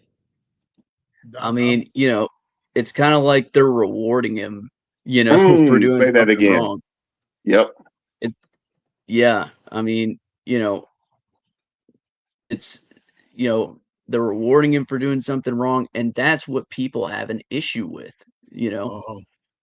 uh-huh. Um, you know, so yeah, I mean, I would say, what Bishop said, that would have been definitely the best course of action. Yeah. Just that's just me looking at it. Is right now it's such a. I don't think in 60 to 90 days he can be set free of said gambling addiction. Yeah, if that's truly what it is, we need to evaluate him way away from the game. And in doing that, what you could do is say, if we deem you to get this injunction after this year, then you'll get that year back. But in I just think people played judge and jury, and when they gave the injunction in my book, that's just my humble opinion. I think that one of the things that has to happen is going forward when a player has had a track record at 2 or 3 different schools, or first of all, let's check and see into why they're transferring so much. What's really happening here? What's going on? And then when there are problems that are surfacing, now let's set this dude to the side. Let's set him to the side. And now, Bishop, I know you're in the finances and the financial side of things. Before any money gets on the table, Absolutely. do a thorough investigation as into what's happening with this dude. And when there are those words, I think they call improprieties, when those things are found, now all bets are off. And Crimson and Piano Man, check this out. On top of that, you have 6.5 million. Okay. Now, in order to get in the NCAA, if anybody knows, everybody has to register and go through the clearinghouse to be a student athlete. You're telling me he found a way to circumvent the system because they do a extensive background and they found a way to keep this away? Lucy, you got some explaining to do. I just feel like that's what's happening. But all of this over Crimson saying Alabama and Texas Tech. But you know what? I'm going to tell you this. Stranger things have happened. Stranger things have happened when it comes down to college football. Stranger things have happened. Now, me personally, when Crimson, when I went and looked at their schedule, that Big 12 conference is actually going to go down between 3 teams: Texas Tech, Houston, BYU. Those 3. And I hadn't quite. I'm like you. I haven't looked at their whole schedule, but I did go look at Texas Tech's schedule. Texas Tech does not play BYU. Matter of fact, hold on. Oh, wow. Texas Tech does not play BYU. Nope. As a matter of fact, their schedule is as such. Now here we go. We went over this the other day. Right. This is why Crimson, they want Sorensby so bad. I want you to hear something. They play Abilene Christian. They go to Oregon State. They play Houston. They play Sam Houston. They go to Colorado. They play Arizona State. They go to Cincinnati. They play Arizona, West Virginia. They go to Oklahoma State. They go to Baylor, and then they end the season with TCU. Crimson Vader. To me, when I went and looked at that schedule, and I went and looked at others in that Big 12, that's why they went and got him. That's why they're standing behind him. Now, Texas Tech, like what you said, Crimson, and I am in total agreement with you, sir. Texas Tech did not, and I repeat, chat, did not go to the judge or to the judges and appeal anything that the NCAA said. That was all Brendan Sorensby. That was all on him. The judges are telling Texas Tech he's eligible to play. And they're just abiding by the rules. It's a kick in the head for all of us. But it's a kick in the head for all of us. But that's where I kind of, and Bishop will tell you, that's where I kind of had to pull the reins back and said, you can't blame Texas Tech. All they're doing is just following the injunction. Now, would I have let him play? No, I would not. But it's too late now. Like what B Sharp said, and shout out to my brother B Sharp. Crimson Vader, like B Sharp said the other day, you can't put the toothpaste back in the tube now. It's all out. $6.5 million, Bishop, is a lot of toothpaste.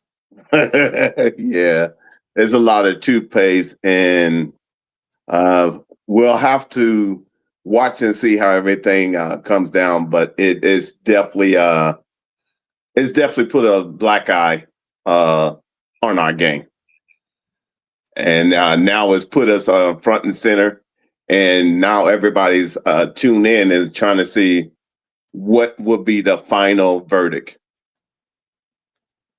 So we're gonna see, but Crimson, that's a different take, Bishop. That's different. Texas Tech and Alabama in the Natty. Ooh. But like I said, hey, it'd be through the roof for media. Oh, they would be tuning in. Ooh, and that betting line would be something fierce. Oh, wow. Scoresfield. No.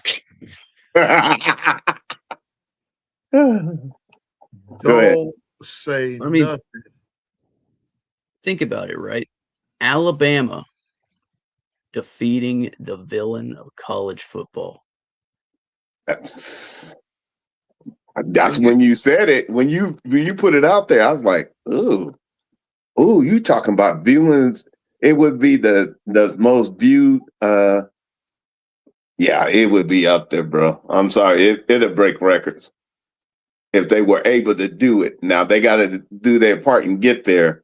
But if that ever came, anybody that plays Texas Tech, that would just must see TV because they already on the opposite side of it. So, I'm telling you, man. Let me see. Somebody said something here, asking me to read something. I'm trying to find Jeff. Wait a minute. I don't see it. Hold up, Jeff. Jeff, you may have to put it back up there. I will say this. Jeff asked this question, are we still going with the 12-team playoff? Are we expanding this year? What sayeth you, Crimson, about the 12-team?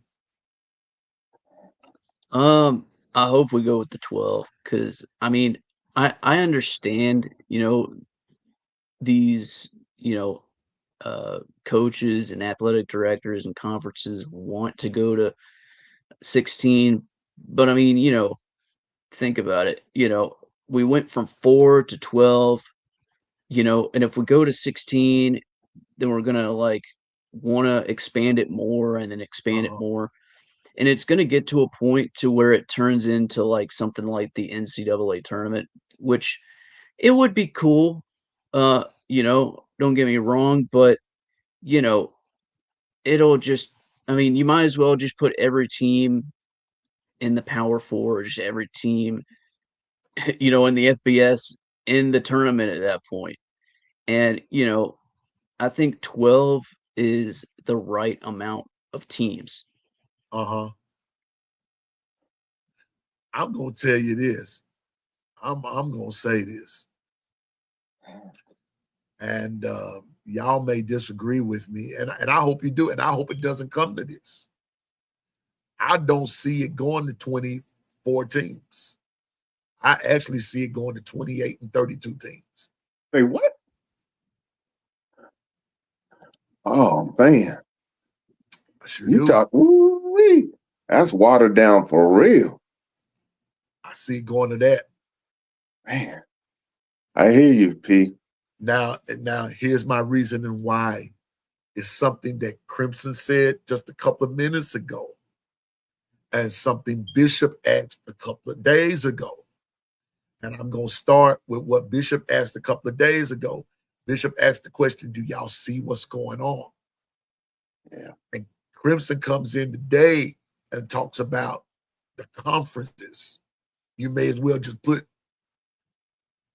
and put everybody in how you did with the FBS and the Power Four and the this, that, and the third. Well, see, I'm of the firm persuasion that this might be a little far-fetched, but like I said, there's strange things happening now.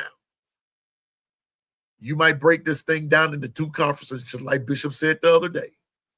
The Big Ten, the SEC. But what I see happening, and this is just in my little, and like I know somebody's going to say, Piano Man, there you go with that off-the-wall thinking. But I'm going to tell you what, there's a lot of off-the-wall stuff going on, and it's making it stick right about now. Bishop, Crimson, try this on for size. Go ahead. You break it down into two conferences. But in those two conferences, you break it down into regions. You're still going to have basically the same thing, except, all right, let's just say, for instance, in the SEC conference, but then you have a North region, you have a South region, an East, West region. And then you're going to have some seeds in that region. Crimson just kind of told us it's going to be like the NCAA tournament. Only difference would be is that it would be more like a year-long thing. So you're going to have some play-in games. Everybody's going to have a play-in game. After that first game, you still going to have like a 12-game season, whatever. But for everybody, that first game will decide, when you win or loss, will decide where your seeding would be. And each week, win or loss, either somebody moves up and somebody else moves out.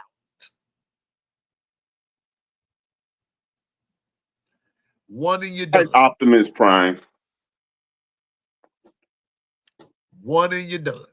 That's how I see it coming. That's how I see it coming. Because you got too many talking heads up there, and people are complaining. You left me out. We can bring something to the table, and blah, blah, blah, blah, blah. A la Notre Dame. Yep. Notre Dame is, but I don't blame Notre Dame. I don't blame them. I own all my rights. I own this. I own that, and the third. Take away the conferences like that as we know them, and then then basically everybody to a certain degree is independent. Now, I don't know how that would work with TV rights. I don't know how that would work with ticket sales. I don't know how any of that would work. I'm just telling you what I think would come to fruition about what in Jeff's question, 12 or expanding. I don't think that they expand to 24. I believe they expand further than that. Taking conferences away. And, like when it comes to college football, there's not really any crazy thoughts because, like anything can happen. Anything. Yeah. What's up, Alonzo? Good to see you. The Knicks fans is active football. Sure are. That was a hell of a game last night. Yeah. Golly. I thought 29 points down. I thought the Spurs was going to do the doggone thing, and here come the Knicks. Oh, they won that game? Yeah, the Knicks came back and won it. Oh, my God. That's probably like, that might be the biggest comeback in NBA Finals history. I mean, I could be wrong, but they were down a lot that first half. But in my closing though, but I'm with Austin. 4 was the right amount. Either you win and you're in, you lose, go to a bowl game. Just that simple. So I'm with Austin in that. And I've been saying that for the longest time. Leave it at 4. Now that then over here, Crimson, there's a term that Bishop has taught us. It's called fire test. If you leave it at 4, every week is a fire test.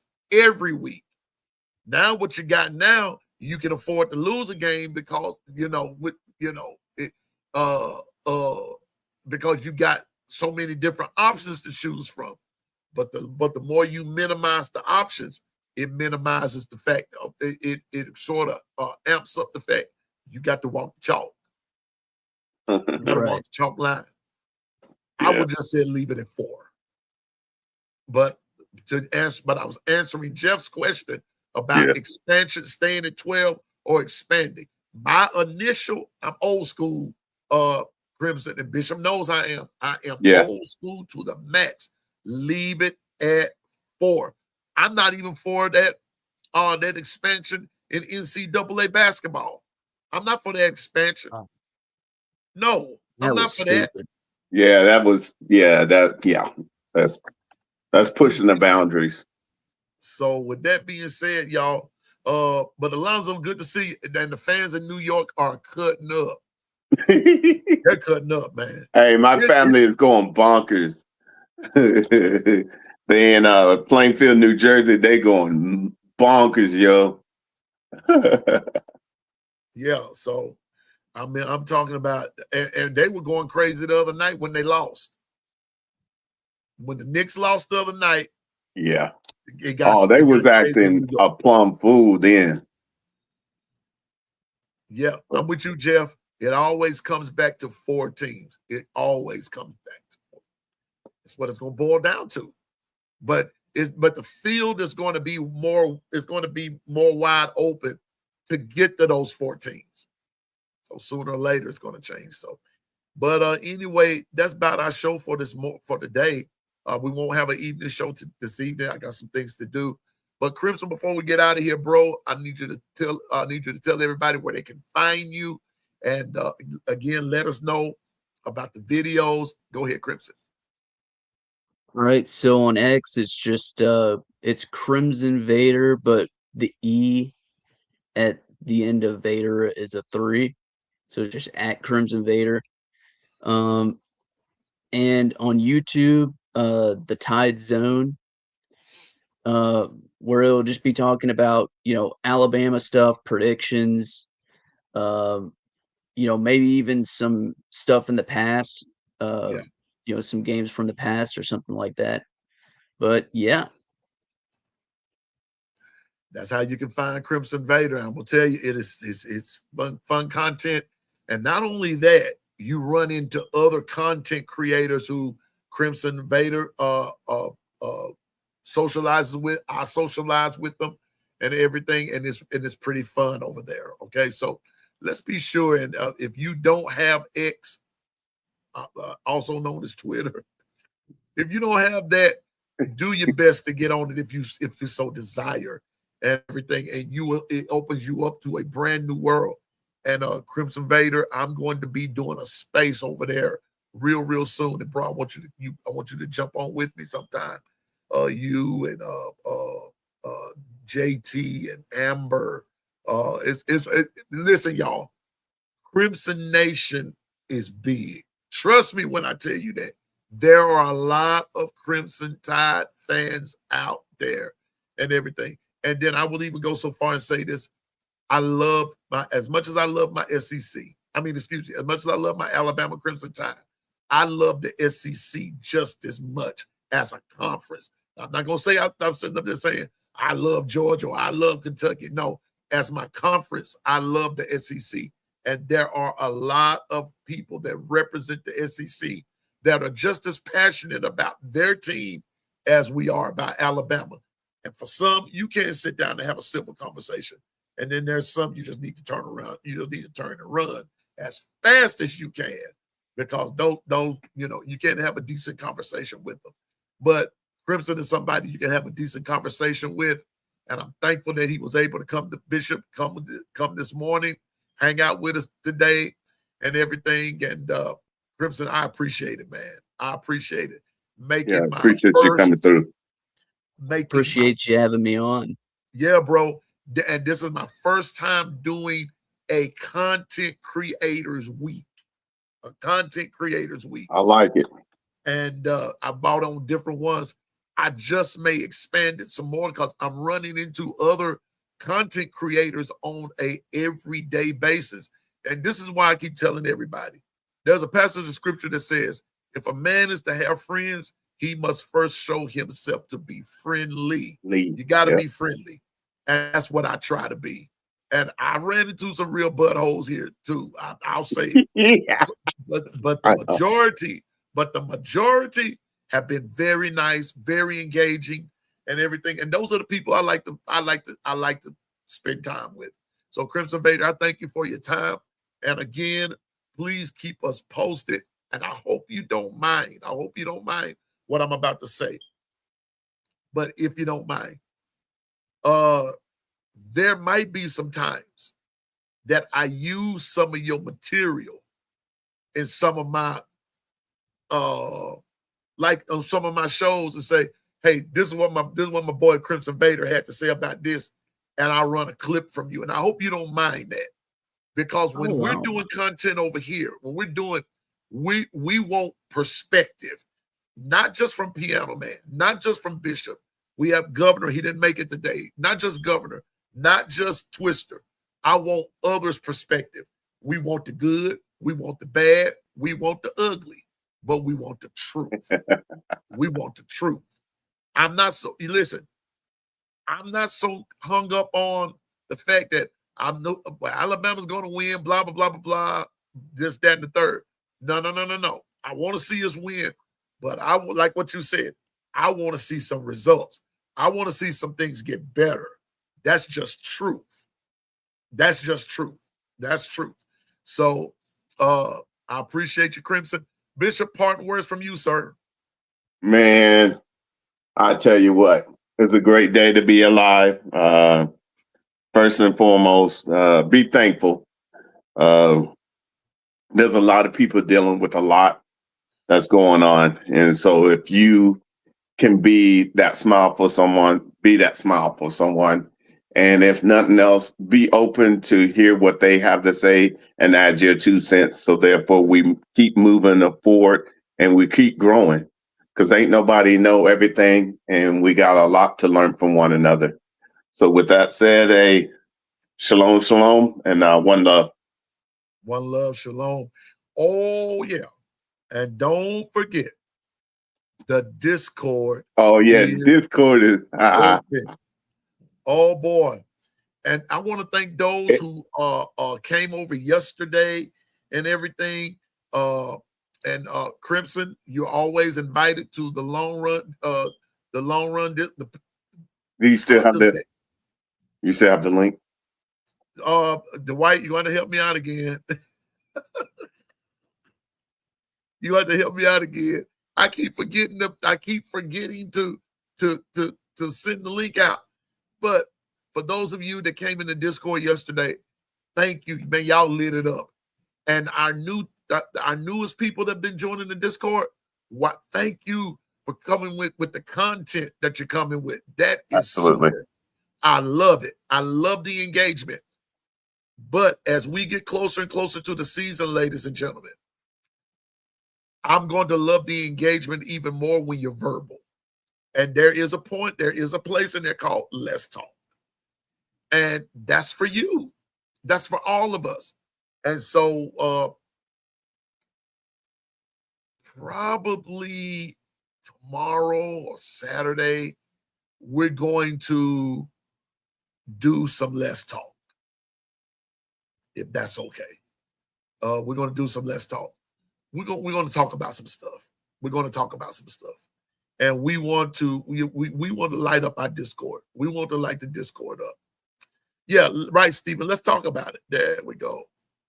Y'all, right there, Crimson Vader. That's our Discord server address, or address, however you want to put it. That's how to get in touch with. That's how to get access our Discord. Crimson Vader, man, you're welcome anytime. To share, that's the long run. The long run with Piano Man. Discord information. Share your content. Share information. You can bring it there, and it is open 24 hours a day.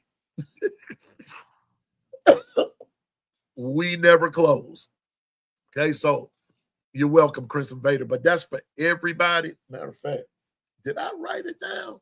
Hold up. See, like I wrote it down somewhere. I wrote it down. Well, I hope somebody else writing it down. but I remember writing this down somewhere yesterday, and I cleaned my desk off, Bishop. See, when my desk is in utter Okay. chaos, Okay. All right. You get a reprieve. Crimson, when my desk is in utter chaos, I can find everything. When my desk is cleaned off, I'm lost as a bat in the daytime. I'm telling you. So with that being said, I want to thank everybody for coming. I'm gonna leave that up there for a minute. Matter of fact, let me write it down. Let me write it down. Here we go. I'm gonna do this again. But y'all, Thank you, D. White. I appreciate you. Hey, and if you want to, you break down film, Crimson. I don't think I've done it before, but sometimes I'll watch some highlights of stuff. Yeah. Anytime you want to do that, I'm an old defensive coordinator, so we love. I don't coach both sides of the ball, but I'm known for the defense prowess. Oh, okay. That's cool. Yeah. Hold up, y'all. I'm doing something. I know you are. That's why I keep talking. I'm tired of folks asking me this, and I can't never produce. So, where did it go? Optimus Prime. It's in your. Mm-hmm. There we go. Hey, I love my brother. Let me leave my brother alone. I'll fire you now. All right now. No. You're going to get replaced by Bumblebee. That's what's going to happen. Crimson Vader, I'm a big Transformers fan, man. Forgive me. There is a part of me that did not grow up. It didn't mature. And that cartoon side of me didn't. Listen, I still love the Transformers. I love Scooby-Doo, Fred Flintstone, all that, you know. And don't get me started when Schoolhouse Rock comes on. I'm just, oh man. Come on. That is good. Junction, what's your function? And I love it, man. I love it. So I still just remember my childhood. That's it. And those things are still important to me, and I hold them dear to my heart. So, but my favorite is Conjunction Junction and Interjection. Yeah, that's still my favorite. Mine is I'm Just a Bill. Oh, see. Oh, that's classic. That is classic. I love I'm Just a Bill. I'm Just a Bill reminds me of somebody just laying up on some steps with a beer in his hand. Yeah. I was like, I'm just chilling out. Anyway, but listen, y'all, that's our show for today. For today, there will be no show this evening. I want to thank Crimson Vader for coming. And sorry, Crimson Vader, if I put you on the spot with some stuff. I didn't tell you what we will be talking about. But man, you made it through. You still know your stuff. But I wanted the world to know who you are, and everything, so they can embrace your work, embrace your content, and everything, and just get to know you as a person. And we appreciate you do what you do, man. And I appreciate you. I appreciate you. No doubt. I really do. Thank you. I appreciate you, man. But we ain't gonna stop talking to each other on X. Cause we got to give some of these non-Bama fans the business this year. Cause they can be talking about foolishness on there and everything. I'm sick of looking at it myself. Cause but I want everybody to know, whether you're a Bama fan or not, Piano Man appreciates you, Bishop appreciates you, the Gumbo Chefs appreciate you.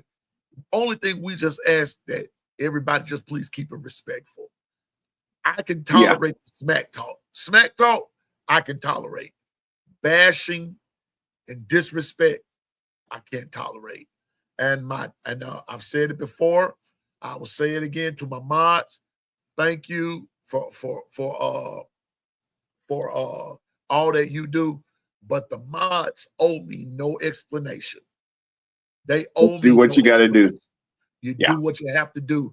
Piano Man gonna stand with you. I got you. I've proven that. You've done it. And it is what it is. And when people can't get with that, well, It's just like the old adage I used to hear the late Reverend R.W. Willard Jr. used to say. He said, if you having trouble with the pastor, see the master. Don't run to me. So if you having trouble with the mods, start doing what's right. Don't talk to me, because the mods are doing exactly what I want them to do. And so if I lose people along the way because of bashing, I just lose you. But we will not tolerate bashing of any caliber, any kind, under any circumstance. That's not just the fact. That's just the rules. And so we're just not going to tolerate it. No disrespect. This is the respect zone. We respect you, whether you're Bama or not. We respect you. But the moment that the bashing starts, and Bishop will tell you, Crimson, it's three subjects we don't talk about over here.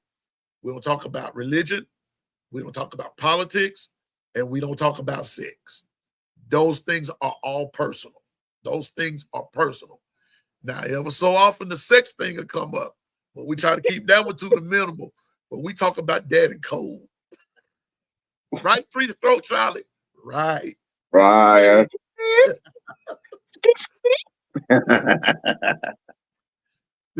And only those, and Crimson, only those in the chat know who Three Stroke Charlie is. You know? But other than that, we love everybody, and we're thanking you for coming. But let's grow the channel. Let's continue to grow the channel. Let's continue to grow the channel. Let's support Crimson Vader and the other content creators and everything. Thank you for your support. But also, Piano Man is about to, I'm very, very close now. And that's all I can say right now. Yeah. Stay right there. Stay right there. But we're on the verge of something else. And Crimson Vader, you just listen, Crimson Vader. If you play on the playground right, you just might be a part of this. If you don't get into no fight on the playground, Crimson Vader, you just may be a part of this. So, honest to goodness, I'm going. It is what it is, Crimson. That's all. That's all I can say. So that's all I will say. But hopefully, here in the next little bit, we're gonna be doing something. Yeah, I'm gonna be in yeah. You know where I'll be. Yeah, and I got you. And Bishop already has a part to play. Crimson Vader, I will talk to you about it a little bit later. And it's just something that we're trying to put together. Okay. Something else. We're just trying to escalate the game. And then as we escalate the game, we also help escalate our own ministries. Because I've referred to this as a ministry, not just a show, but as a ministry. But we help, because to all of us, God is God. Whoever, even whether you believe or not, you believe in somebody. You believe in somebody.